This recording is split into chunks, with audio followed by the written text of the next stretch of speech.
하나님의 말씀은 욥기서 1장 1절부터 5절 말씀, 모델이 되는 신앙인이라고 하는 제목을 가지고 하나님의 말씀 보도록 하겠습니다. 욥기니까 모델이 되는 신앙인 욥이라고 하는 것이 좋겠죠. 자, 우리 욥기 1장 1절에서 5절 말씀 같이 교독합니다. 우스 땅에 욥이라 불리는 사람이 있었는데 그 사람은 온전하고 정직하여 하나님을 경외하며 악에서 떠난 자더라. 그의 아들 일곱과 딸 셋이 태어나니라.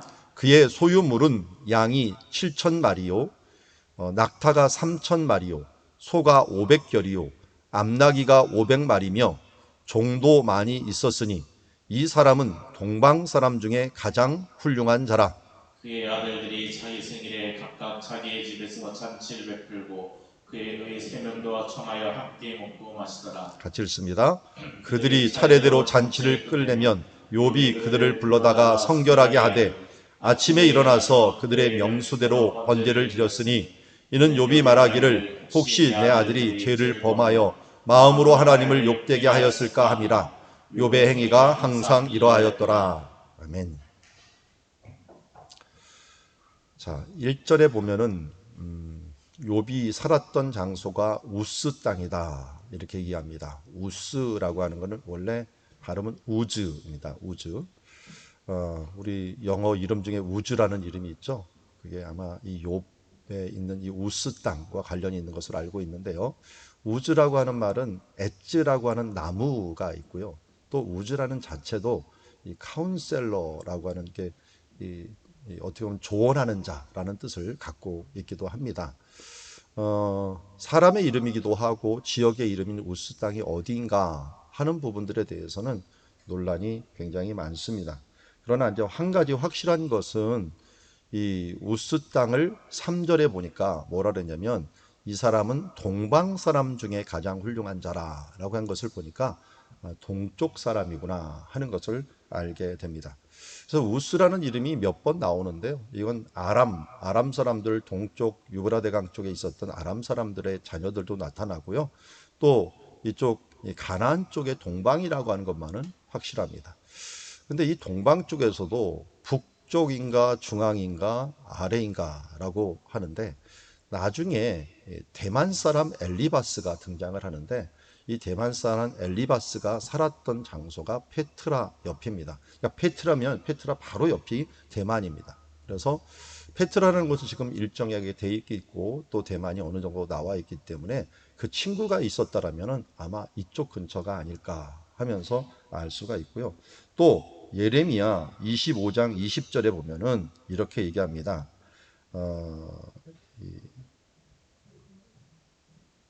예레미야 25장 20절. 여기는 아니네요. 조금 하면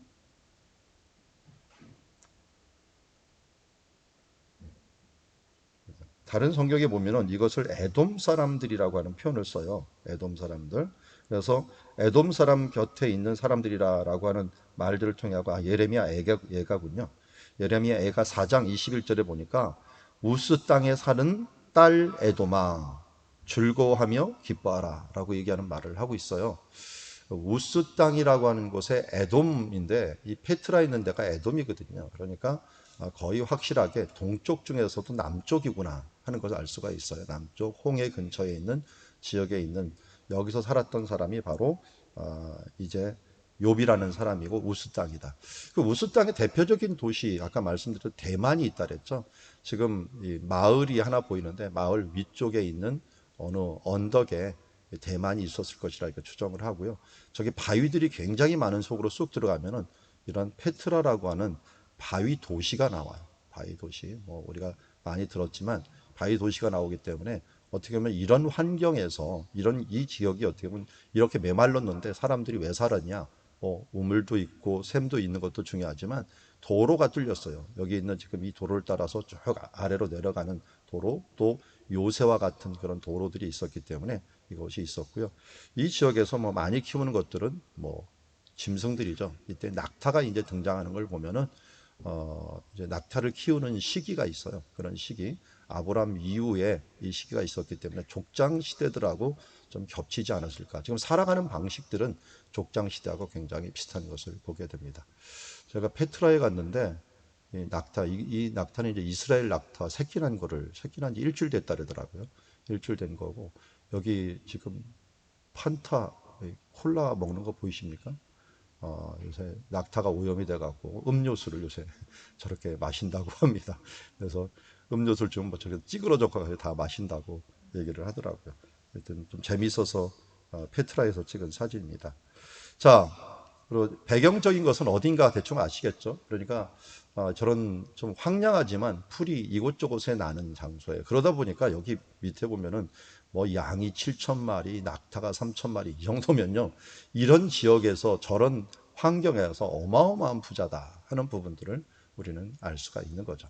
자, 그러면 성경에서 욥이라고 하는 사람, 또 하나님이 정말 칭찬한 사람, 이 5절 뒤에는 이제 천상의 사건이 나오는데 거기에서도 하나님이 자랑하는 사람, 그러니까 이 땅의 모델로 삼을 수 있는 이 사람이었던 사람이 욥입니다. 욥이라는 이름이 좀 특이해요. 욥이라는 게 원수라는 뜻을 갖고 있어요. 원수, 대적 이런 뜻을 갖고 있는데 이게 누구의 원수이냐 해서 틀리죠. 제가 보기에는 그냥 좋게 얘기하면 사탄의 원수인 것 같아요. 사탄이 제일 싫어하는 사람. 이런 사람이라고 할 수가 있는, 사탄을 대적하는 사람이라고 할 수가 있는데, 왜냐면 하는 일마다 참 이 사탄이 보기에는 얄미워요. 하나님 보기에는 너무 흐뭇한데 사탄이 보기에는 얄미운 사람이 어떤 사람입니까? 완전한 사람이죠. 사람이 좀 흠도 있고 좀 부족한 것도 있어야지 서로 말할 말도 낫고 그러죠. 저도 이거 너무 완벽한 사람들 앞에서는 좀 마음이 이게 접근할 수 없는 마음들이 있더라고요. 좀 허접한 부분들도 있고 사람마다 제가 경험한 거의 100%의 사람들이 다 보면 하나님은 공평하시다. 이게 좋으면 이게 안 좋고 저게 좋으면 또 이게 안 좋고 하는 부분들이 하나님은 공평하시다. 정말 이 세상에 완벽한 사람은 없다라고 하는 것들이 제가 조금만 사귀면 알게 되더라고요. 모든 사람이 다 그렇더라고요. 저 사람은 저렇게 살아도 뭐 정말 부족함이 없을 것 같은데 제가 교인들을 아무리 봐도 온전히 행복한 사람은 없어요. 뭔가 하나님께서 부족한 것을 주갖고 그것 때문에 하나님을 찾게 만들고 그것을 통해서 가난하고 또 애통하는 마음, 줄이는 마음들을 항상 주시는 것을 보게 됩니다. 그게 사실은 하나님께 주시는 복이더라고요. 근데 욥이라고 하는 사람은 어떻게 보면 그의 행위가 하나님 보기에도 거의 완벽한 사람이에요. 그래서 성경에 맨 처음에 그 사람은 온전하고 라고 했는데 온전하는 말이 히브리어로 탐입니다. 탐이라고 하는 것은 그냥 innocent, 정말 어떤 흠도 없는 결백한 이런 사람을 이야기를 해요. 그래서 하나님의 성품 중에 들어갈 수 있는 마음이에요. 완벽하다. 이 탐한 사람이다. 그래서 옛날에는 순전하다라는 말로 번역을 했었는데 저는 그 말이 조금 더 좋은 것 같아요. 순전하다, 온전하다 하는. 그러니까 하나님 보시기에도 보고요. 사탄이 보기에도 이게 틈을 찾을 수가 없는 거야, 이 사람이. 거기다가 정직해요. 정직하다는 말은 야샤르라는 말을 쓰고 있는데 이건 의롭다라는 거예요. 바른 길을 간다는 거예요. 바른 길. 사람마다 이 길을 갈 때 조금 옆으로 쳐다보고 그러잖아요. 이 욥이라고 하는 사람은 쳐다보는 일이 없어요. 오직 하나님께서 원하시는 그 길만을 바라오면서 정로를 가는 사람들이에요. 참 의문스러운 게 우리 그리스도인들은 11조를 내잖아요. 그러면 10분의 1을 계속적으로 헌금을 내다 보면은 10분의 1이 비잖아요. 그러면 믿지 않는 사람하고 똑같이 경정을 하면 우리가 11조를 하나님께 드리고 나면 우리가 부족한 것들이 우리는 9를 가지고 살아가고 이 사람들은 10을 가지고 살아가잖아요. 이 세상 사람들은. 그럼 우리가 부족할 것 같잖아요. 근데 이상하게 시간이 지난 다음에 저를 보아다고 그랬고 제가 목회자니까 제 비슷한 또래들이나 이런 사람보다 당연히 사례비를 적게 받죠. 그런데 결국 끝에 가서 보면은 제가 그래도 가장 든든한 삶들을 살고 있어요. 뭐 1차적으로 빚은 없어요. 뭐 이 빚질 여유도 없으니까 빚은 없으니까 마음 편하게 살아요. 근데 나중에 보면은 삶의 질들을 보면은 다들 왜 이렇게 굴곡이 많은지 몰라요. 뭐 투자했다가 망하고 뭐 하다가 또 뭐 하고 이런 일들이 반복되면서 결국 지나고 나면 아니, 쟤 맨 처음에 나보다 잘 나갔던 애가 왜 저런가 하는데, 물질적으로 보나 삶의 질로 보나 행복 지수를 보나 이게 정직하게 한 방향을 향하여 우리가 바르다라고 하고 생각하는 방향으로 사는 사람하고 바르지 않다라고 하고 이 꼼수를 부리는 사람들하고는 아주 큰 차이가 나요. 그래서 꾸준하게 바른 길을 간 사람이 결국은 승리하더라고요. 그게 정직하다, 의롭다라고 하는 그 길을 가는 사람. 그러니까 욥은 정말 의롭게 그 길을 간 사람이고 딴 데 눈 돌리지 않고 이것을 간 사람이라고 할 수가 있습니다. 자, 그리고 또 우리가 세 번째 하나님이 보시는 것은 경외하는. 그것도 누구요? 하나님을 두려워하는. 하나님을 두려워하는 자였어요. 하나님을 경외함이 지혜의 근본이라고 했죠. 그래서 이 에돔 사람들, 우스 사람들 이 지역에는 지혜의 사람들이 많았다라고 하는데, 지혜의 성, 대만 같은 사람들은 지혜로운 성이다라고 하는 말을 이 유대인들조차도 인정했던 지역이에요. 항상 묵상할 수 있고 자기를 돌아볼 수 있고 하나님을 경외할 수 있는 사람. 저도 제일 지금 기억나는 게 에돔 지역 갔는데, 우리 요르단 쪽이 제가 유학 시절에 이제 평화협정이 일어났어요. 평화협정이. 그래갖고 요르단으로 이제는 차를 가지고 여행을 할 수 있다라고 하는, 평화협정이 안 될 때는 국경을 건너기가 힘들었거든요. 빙 돌아갖고 가야 되는데 이제 가도 된다 해갖고 우리 목사님들 한 네 분이 우리 이제 유학 끝나기 전에 빨리 한번 요르단이 열렸으니까 가보자 해갖고 출발을 했어요. 그러면서 이제 이쪽 저쪽을 들려갖고 에돔 지역까지 쭉 내려가는데, 워낙 뭐 이 가난하게 가다 보니까 밤에 늦게까지 달려갖고 가는데 밤이었어요. 아주 늦은 밤인데 해가 지다 보니까 에돔 지역이 굉장히 높거든요. 해발 거의 뭐 1000m까지 올라가요. 그 지역들을 쭉 가는데, 그때는 이제 여행이 처음 열릴 때니까 어디가 어딘지 몰라고 이제 천천히 가고 있었는데, 다들 시간이 너무 돼갖고 이제 뭐 민망하지만 소변이 보고 싶은 거예요. 그래갖고 목사님들 몇 명이 그러면 합동으로 우리가 소변을 보자 해갖고, 장소가 없으니까 야밤이니까 어떠냐 해갖고 그 낭떠러지 있는데 딱 차를 세우고 거기서 소변을 딱 보는데 다들 감탄을 하면서 와 이렇게 얘기를 했어요. 왜냐하면 그 깜깜한 밤에 에돔 이 산지 위에 별이 쏟아지기 시작하는데, 그 은하수를 보면서 다들 소변보다 감탄해갖고 그 이 별들이 쏟아지는 모습을 보면 야, 참 대단하다 하는 그 별들을 봤던 생각이 납니다. 제 아들도 이 이스라엘 생각하면은 꼭 한 번 더 가고 싶다. 왜 가고 싶냐면 별 보러 가고 싶다라고 할 정도로 정말 이 광야에 들어가면 이 별이 정말 쏟아집니다. 은하수가 보면서 대단합니다. 그러니까 이 별들을 바라보는 이 사람들 앞에 자동적으로 오는 마음이 있어요. 그게 경외하는 마음, 두려운 마음. 그런 걸 보다 보면 하늘에 이게 사람이 우연히 만들어졌다라고 도저히 생각이 안 들어요. 그 자연들을 보면서 경외심을 가져요. 우리 장세봉 어르신이 그 얘기를 하시더라고요.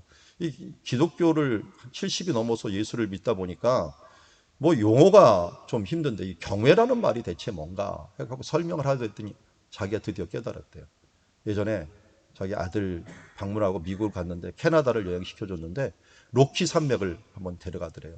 로키 산맥을 갔는데 로키 산맥에 딱 들어섰는데 그 우람한 산과 눈 쌓인 그 산들의 모습을 보면서 그 기분을 어찌 말할 수가 없더래요. 이걸 뭐라고 얘기를 해야 되는데 성경에 말하는 이 경외가 이거 아닙니까? 라고 해도 그분이 딱 맞더라고요. 그런 뭔가 크고 대단한 것들을 바라보면서 우리가 어찌할 수 없어서 압도당하는 그 마음, 그게 하나님 앞에 서 있는 그 마음이에요. 하나님 앞에 내가 그분 앞에서 나는 이렇게 연약한 존재인데 하면서 하나님 앞에 그를 두려워하고 공경하는 그런 마음, 그게 경외하는 마음입니다. 그러다 보니까 어떻게 해요? 자동적으로 악에서 떠나게 되는 거죠. 하나님을 두려워하니까 하나님을 따라가다 보면은 당연히 악을 떠나게 되는 거죠. 자, 이렇게 온전하고 정직하고 하나님을 경외하고 악에서 떠나는 이런 네 가지의 특성을 가지면서 이게 성경에서 인정하고 하나님이 인정한 모델이 되는 그리스도인이에요. 그러면서도 이런 사람들에게는 어떤 일이 일어납니까? 자연적으로 성경에서 아주 자연스러운 표현은 뭐냐면, 예수님께서 나를 믿는 자는 이 땅, 나를 위하여 자기 목숨을 버리는 자는 이 땅에서 10배나 맞고 또 내세 영생을 얻지 못할 자가 없다라고 말씀했는데, 여기 보니까 일단 2절에 보면 자식의 복을 받아요. 이때 당시는 자식이 수중에 화살을 해놓고 많은 자식들이 태어나는 게 큰 복이에요. 지금 복도 그런 복인가요? 이게 성경의 복하고 현지의 복하고 좀 많이 틀려져 버려갖고 사람들이 틀린데요. 우리 성경이 기준이라는 건 잊지 마세요. 저는 때를 놓쳤지만 어쨌든 날 수 있는 한 많이 나십시오. 그게 뭡니까 여기? 이게 복이라고 얘기합니다. 아들 7과 딸이 셋이 태어나갔어요. 그러니까 10명의 자녀가 있는 거예요. 이게 한 명이 10명을 낳을 수 있을까? 우리 뭐 어르신들도 그랬고요. 제가 유목민들을 한번 이스라엘에서 만나봤는데 시장에서 그러더라고요. 저 사람 자식이 15이라고. 그러니까 한 명에서 15명까지도 태어날 수 있더라고요. 근데 이제 어떤 사람 같더니 당신 자식이 몇 명입니까? 그랬더니 30명이래요. 유목민한테 갔더니 아들만. 아니, 그래서 물어봤죠. 어떻게 이 딸을 그러면 뭡니까? 제가 잘 모르겠대. 딸은 아들만 세요. 그 사람은 모르겠다 그랬더니 봤더니 이 부인이 많아요. 부인이 많고 맨 처음에 물어봤던 사람은 부인이 한 명이었고 그 다음 유목민한테 물어봤을 부인이 많으니까 자녀들이 많이 태어나는 것들에 대해서 그렇게 뭐 관여를 심지어 여자를 세지 못할 정도가 됐던 것을 보게 됩니다. 여기서 보니까 이들 사회에서는 가장 큰 복이 자녀가 많은 복이다. 그러니까 여기 보면은 이렇게 살았더니 하나님께서 이런 복을 주셨다는 거예요. 아주 당연하게. 그리고 사람들은 이걸 뭐 당연하지 하면서 받아들이는 그 시대의 그 복이라고 할 수가 있죠. 그뿐만 아니라 두 번째는 뭐예요? 소유에 대해서 하나님께서 이렇게 복을 주신 거예요. 그래서 양이 7천, 낙타가 3천, 소가 500결이, 암낙이 500마리. 한번 생각을 해보세요. 이게 낙타가 3천 마리면 이런 낙타가 3천 마리면 대체 얼마나 많다는 거예요. 거기다가 소까지도 많아요. 소까지도. 이 소도 500결이니까 뭐 1000마리겠죠. 그리고 암나기가 500마리고 종도 뭐 수만이 정말 많았고 동방 사람 중에서 가장 훌륭한 자라는데 이 원어에는 가돌이라는 말을 쓰는데 큰 자라는 거예요. 한마디로 가장 큰 부자다라는 뜻이에요. 동방 쪽에서는. 이게요. 이 시대 때나 예수님 시대 때 하나님께서 축복받는 사람의 기준이었어요. 기준. 그래서 자녀의 복과 소유의 복을 받는 게 하나님의 축복을 받는 사람이다. 그런데 이거에 대해서 예수님이 부자가 천국에 들어가는 것들이 어떻게 보면 낙타가 반일기에 들어가는 것보다 힘들다라고 하는 말을 하니까 사람들이 충격을 입은 거예요. 아니, 하나님의 축복을 받은 사람들은 소유가 많아지는 거 당연한 거 아니야? 근데 어떻게 부자가 그 소유를 많이 받은 축복받은 사람은 천국에 못 간다는 거야? 천국에 어떻게 가는 게 그렇게 힘들다는 거야? 라고 말하니까 사람들이 충격에 쌓인 거죠. 그래서 욥기는 그 문제를 푸는 그런 작업이에요. 왜? 하나님께서는 당연히 이런 사람들이 이런 복을 줘야 되는데 이런 일들이 일어나는가 하는 부분들을 이제 이 5절 이후 6절부터 그 일이 왜 일어났는가 하는 부분들을 그 다음부터 말씀해 주고요. 또 욥에게 참 하나님이 사랑할 수밖에 없는 것들은 4절 5절이죠. 이게 참 힘든 일입니다. 왜냐하면 여기 부자들 잔치 잘 베풀어요. 파티 베풀죠. 그러니까 아들들이 자기 생일에 자기 집에서 잔치를 베풀어요. 그뿐만 아니라 그 누이 3명도 청했다는 것은 이 형제지간에도 얼마나 우애가 좋다라고 하는 것들을 알려주고 있어요. 10명이 정말 자식 교육도 잘 시킨 거예요. 그러니까 교육도 잘 시켰고 자녀도 많을 뿐만 아니라 자식들도 화목하게 잘 살아가는 거예요. 그뿐만 아니라 욥이 뭐입니까? 차례대로 잔치를 끝내면 욥이 그들을 불러다가 성결하게 합니다. 성결하게 돼 아침에 일어나서 그들의 명수대로 번제를 드렸으니 이는 욥이 말하기를 혹시 내 아들들이 죄를 범하여 마음으로 하나님을 욕되게 하였을까 함이라. 지금 겉은 고사하고 마음으로까지 중심을 보시는 하나님까지도 아닌 거예요. 그래서 마음으로 범죄하였을까 봐 그것을 마음으로 하나님을 욕되게 하였을까? 그를 성결하게 하는 속죄제의 예배를 드린 것을 보게 됩니다. 이 정도면 어느 정도의 사람인 줄 알겠죠. 하나님 앞에서 정말 겸손하고 정말 성결하고 살아가는 일들 참 대단한 사람입니다. 우리 요 바로 앞에 디모데전서 6장의 핵심은 뭐였어요? 부하려 하는 자들은 여러 가지 욕심과 또 결국은 멸망에 빠지게 되었고요. 그리고 돈을 사랑하는 자들은 일만하게 뿌리가 된다라고 하고 또 부하려 하는 자들에게 교만하지 말고 제발 이미 부한 자들은 너는 교만하지 말고 그리고 선한 일에 좀 힘쓰게 하라.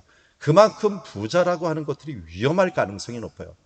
조금만 물질이 있으면 교만하기 쉬워요. 그런데 이 욥은 교만하지 않았다는 거예요.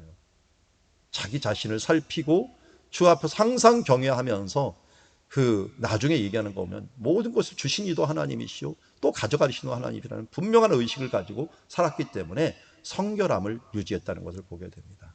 그럼 우리가 이게 정식이기도 합니다. 정론이기도 합니다. 이렇게 하나님 앞에서 정말 평안할 때 잘할 수 있는 사람. 옛날에 하용조 목사님 그러더라고요.